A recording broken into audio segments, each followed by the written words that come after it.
one thing you'll be spending the majority of your time in a Pokemon game doing, it'll be battling. Whether it be catching new Pokemon, gaining some experience, and of course, the important battles to prove your worth or topple an impressive foe. With there being literally hundreds of battles over the entire Pokemon series, I thought that I might as well pick what I think are the greatest trainer battles in the entire series. I'm deciding these in terms of their teams, battle music, story relevance, and any other factors that I feel are appropriate to come to my decision. And since Pokemon builds its foundation on the idea of interacting with other players, I encourage you to voice your own opinions of the best trainer battles in the series. I want you guys to do this with every countdown I release this month, because I really do love hearing from you lovely people. Okay, let's get started!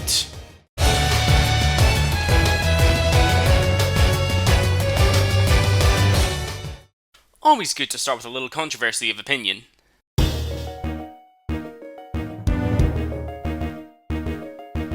Yep, the Pokemon Master Red is at the bottom of my list. I get why he's so highly regarded. He's meant to be you from Red and Blue, and the Pokemon Master, who you fight atop a mountain with insanely high-leveled Pokemon. And he was an infamous figure for me growing up. I could never reach him in Gold, and my brother could get up to him in Crystal, and I'd try fighting him with his game, but I'd always lose. But then when I got Soul Silver, I grinded levels to be equal to him, and I finally beat him. Quite easily, I might add. I then just figured you're not supposed to be equal to him, so I replayed Gold and got to him finally after all the years. And I beat him quite easily again, when my Pokemon were between 20 to 30 levels under him. Really, the only thing that makes him strong as a trainer is the level leap, and if you have a half-decent set of Pokemon and an okay idea of battling strategy, you can beat him. This guy clearly must be from Red and Blue because I was super dumb at that game. 3 of his Pokemon, Pikachu, Charizard, and Venusaur, were really easy for me, while only the rest of his team, Blastoise, Snorlax, and Espeon, gave me some trouble, and I managed to fluff my way through to victory. And in Soul Silver, Lapras was pretty easy as well. I can understand the impact Red left on people who play Gold and Silver. Most of us were kids who never dabbled in anything but hitting with your stab attacks and relying on your starter, so Red was a seemingly impossible foe. But refighting him as an 18-year-old with more than a decade and 6 generations of Pokemon experience, his supposed Pokemon mastery kinda falls flat. However, he is still a great fight. He comes with a great level of diverse Pokemon, his arena and location definitely drives home a great atmosphere, the music that plays is amazing and nostalgic of course, and the impact he had on me and so many others makes up for his lack of strength nowadays. But seriously, Pokemon Master?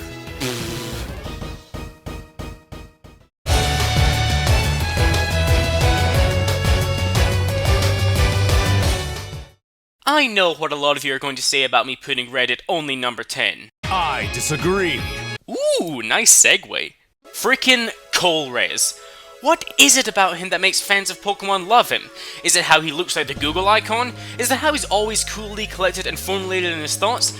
I have no clue, but all I know is that Colress is such an awesome character.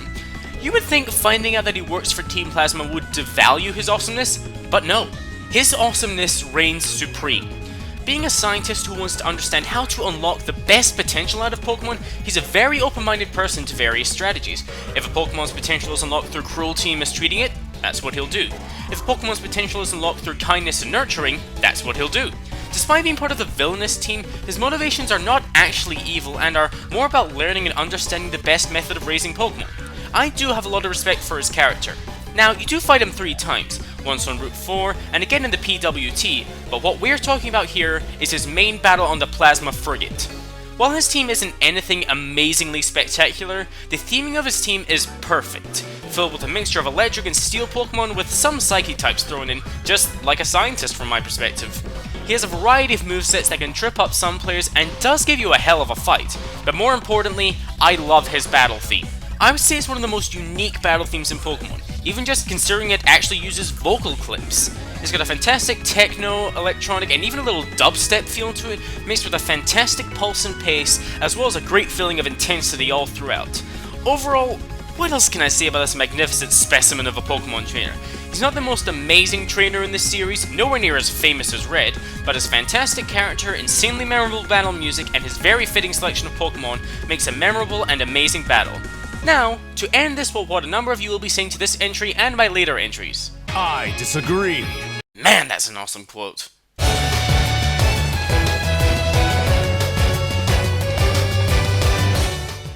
Since we're still on the topic of Black and White 2,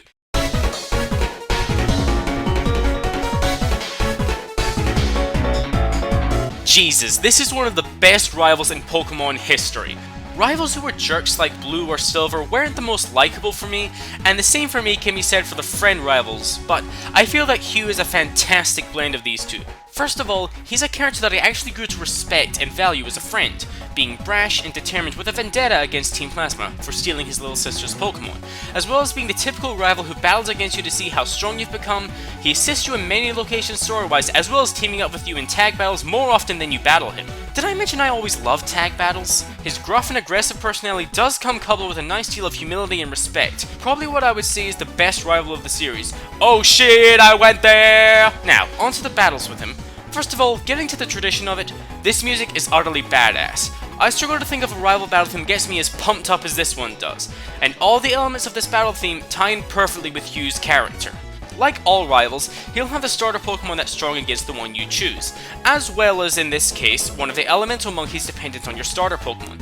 But in terms of a team, Jesus Christ, his team is actually pretty well constructed. He'll have the Unpheasant line in his team, but at the end of the main story he'll add a freaking Bouffalant to his team, and post-game include an Electros and a Flygon. The movesets his Pokemon have are really appropriate and effective, and I can admit that he actually did manage to give me some trouble on my playthrough of Black 2. But that could be down to the fact that he had Samurott and I had no Electric or Grass Pokemon and no Electric or Grass moves, and its moveset was really destructive, but I digress. Hugh was always a great character in my eyes, and I enjoyed every battle I had with him, whether we were against each other or fought side by side. Man, he was a good rival.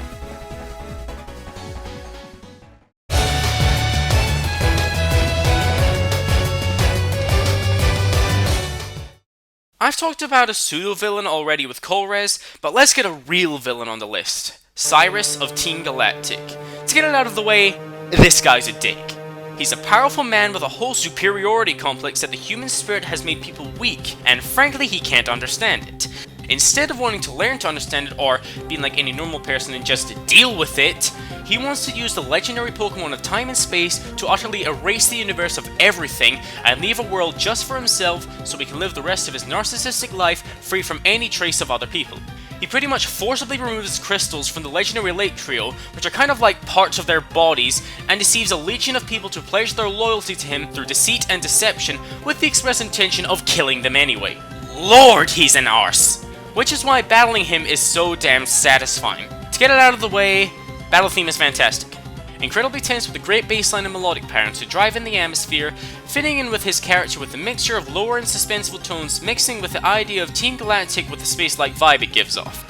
In terms of his Pokemon, for being such a brooding and dark character, he's got a very suitable selection, including a Honchkrow, a Crobat, a Gyarados, a Weavile, and in Platinum, a Houndoom. All of his Pokemon have varied and tailored movesets to measure up to a variety of opponents, especially his Gyarados, who I always use an electric type against and always forget that he has Earthquake. Every time I'm a dumbass. But for as varied as his team is, all his Pokemon are weak against rock types. So, if you have a fast Pokemon with a Rock Slide, you can kinda just sweep. But where's the fun in just spamming one move to win? Variety is the spice of life, don't you know? So yeah, Cyrus is a narcissistic arse and a selfish character, but it's so fun to beat him down. That's about it, really.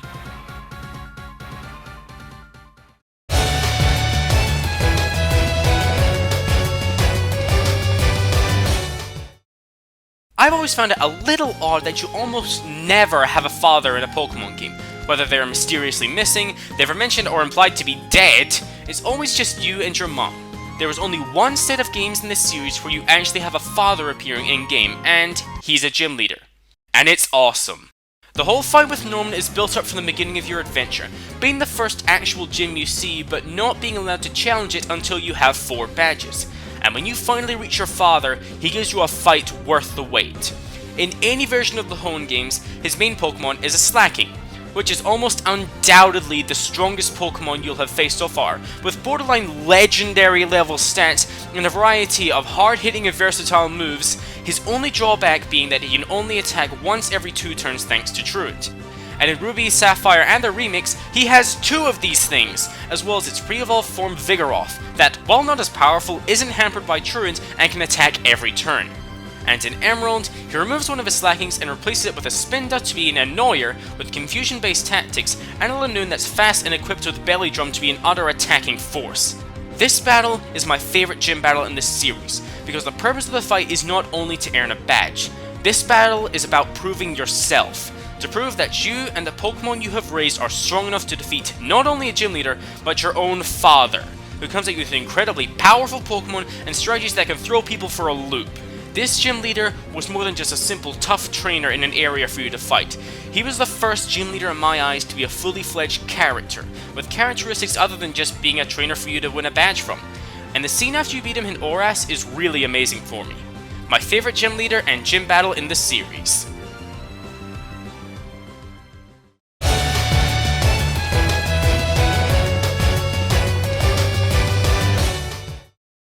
And now for something completely different. Oh hell yeah baby, Mirror B is in the house, yo!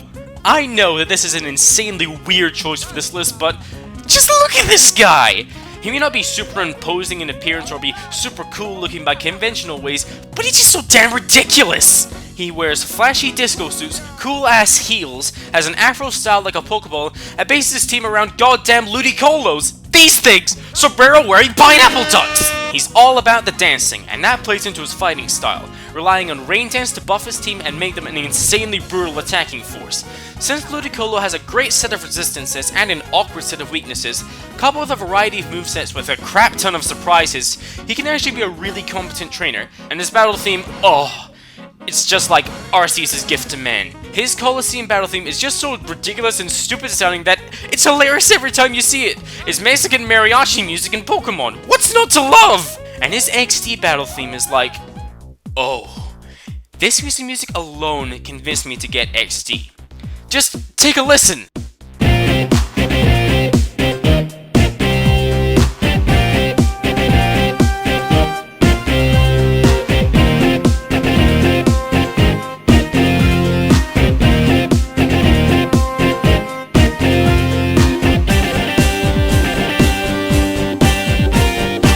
This is like, so my jam. If I could have any battle theme to represent me in battling, it'd be this glorious track. Pretty much, I am overjoyed and excited every time I see this wonderful Pokemon thief. I think it's saying something where over the course of 2 games, you battle him a total of like 7 times minimum to 100% both games, but I never cease to be excited and pumped up to see this magnificent bastard slide into the battlefield. His dance moves, his style, his utterly amazing collection of quotes, and just fucking everything about him is likable. Now if only I could master his dance moves, I would get all the ladies.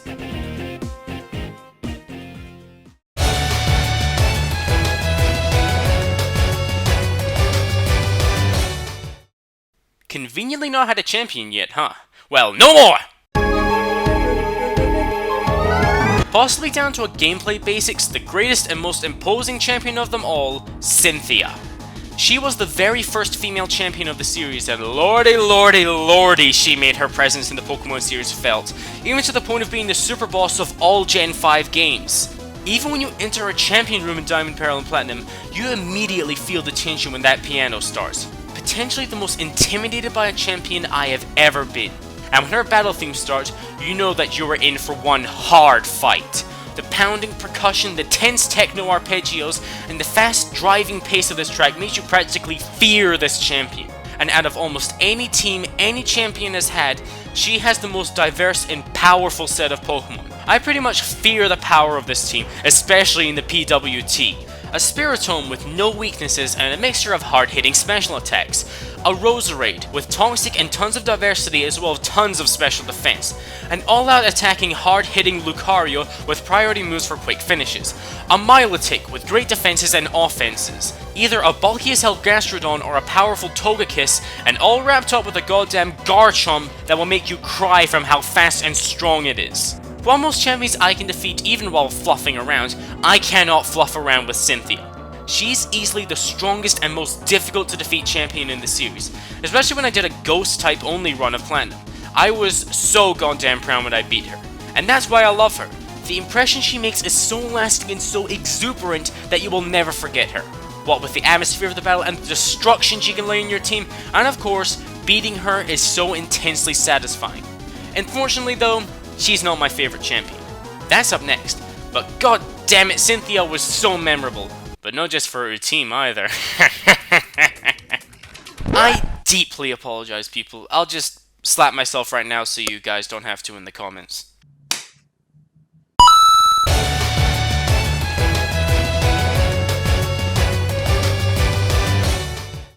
Steven Stone! Hell yeah! My favorite champion, everybody! Might not be the most popular champion when aligned with Cynthia, Lance, or Bumface over here, but I don't care because I love battling Steven. Like I've said before, the Hoenn games were a lot of my childhood and I adored them to bits. With them being my most nostalgic video games ever, this final battle against the Hoenn League champion is nothing short of amazing to me. For one thing, his goddamn battle theme. I refought Steven more times than I can even begin to even consider counting when I was a kid, just to hear this amazing battle theme. The intensity of this battle theme never lets up. The instrumental lines are consistently pounding with so much force and energy, and the melody is freaking intoxicating. This was, for the longest time, my favorite piece of gaming music, and to this day, is a piece of music I will never get out of my head. And Oras's remix made my nostalgia brand new again, with a clearer instrumentation and new sound manipulation making it sound amazing. Now, onto his actual team. Steven operates with a very limited set of mineral Pokemon, by which I mean he only uses rock, ground, or steel type Pokemon, but even then he has a really impressive deal of diversity to go with it as well. His team including certain monsters like a Skarmory, an Agron, and even a freaking Cradily to diversify the mix, his Pokemon's secondary types help to balance the playing field with a variety of moves. And of course, most importantly, Steven here introduced me to my absolute favorite Pokemon of all time, the almighty Metagross. When I first battled him, I was the kind of kid who thought my starter could beat anything, since I almost always used it. And his Metagross took my Blaziken down in one hit. That was one of the most shocking things in Pokemon I've ever experienced, and when I saw how easily Metagross defeated my best Pokemon, I wanted one. And ever since, favorite Pokemon. And when I played Omega Ruby and went face to face with his new Mega Metagross, it was only appropriate after all of these years to take down his Mega Metagross with my own Mega Metagross. And that feeling was so damn satisfying. What else can I say about him? He's a nostalgic as hell battle that introduced me to my favorite Pokemon. Not much else can be said here. Thanks Steven for giving me my first and newest Metagross. I love them all dearly.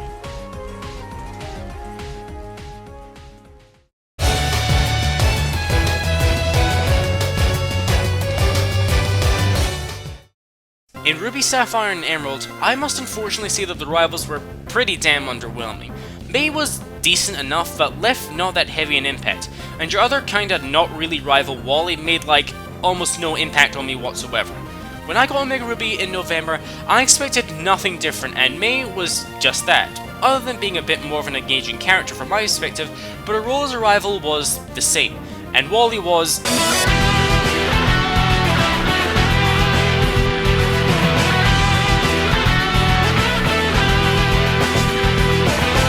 Holy fucking shit! This is a huge transformation. Going from what I thought was the least memorable pseudo-rival to my absolute favorite rival in the Pokemon series is just Wally, motherfucker. This whole battle with him in Victory Road left me utterly speechless. This battle is just about perfect. The setup, the atmosphere, the scenery, this goddamn music, and the actual battle itself is constructed so beautifully well. But then, for me at least, I question why this battle is so much more impacting than in the originals. Wally has the same Pokemon from the originals, other than replacing his Gardevoir with a badass Mega Gallade, and he's not any harder. For me at least, the reason I love this fight so much more in Oras is because I feel Wally's character more. Out of any rival in the series, I think he goes through the most growth. This is shown in dialogue like most Pokemon games, but his character growth is shown so much more in the few seconds right before you battle him, most notably how he throws his Pokeball. When you first fought him, he was timid and inexperienced, throwing his Pokeball awkwardly with a flinch. But in this battle, his manner of throwing it is insanely impacting. No arrogance, no ferocity, nothing too flashy like other characters, just sheer determination and confidence. and him having such a badass battle theme confused me too, until I once more thought about it a little more. Wally didn't travel the home region and getting all the gym battles to challenge the Pokemon League. He did it because he was following in your footsteps. You are the motivation for him to get stronger and develop bonds with his Pokemon, evident in how he can Mega Evolve his Galate.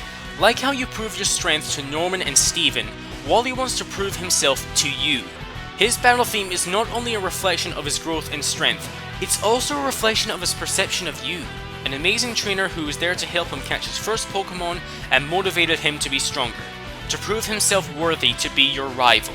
But despite all his growth, development and determination, you unfortunately have to beat him down and show him that he still has growth left to achieve. This battle is utterly beautiful. It conveys so many emotions and demonstrates Wally's growth from a sickly timid child to a powerful and impressive trainer. Sorry Hugh, but Wally now beats your spot as my favorite rival. Utterly amazing. But now, it's time for number 1.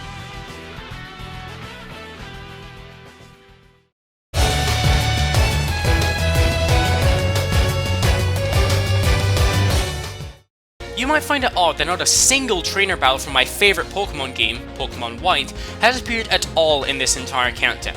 And by seeing what game this final entry is from, you know what my favorite Pokemon battle in the series is. Ladies and gentlemen, the king of Team Plasma, N. May seem like a cliche choice, but I don't care. Because in my entire lifetime of playing Pokemon, there has not been a battle that from my first time playing has had me as drawn in, exhilarated, tense, and driven than I have with this final battle with N. Once he defeats the champion Alder, he raises Team Plasma's castle around the Pokemon League and challenges you to one final battle. A battle that will determine the future of the world. If you win, the world will stay the same, Pokemon and humans living in harmony. If N wins, all Pokemon will be severed from their trainers and human friends, and the two groups will be segregated forever. All your values are on the line in this final battle in the throne room of his castle.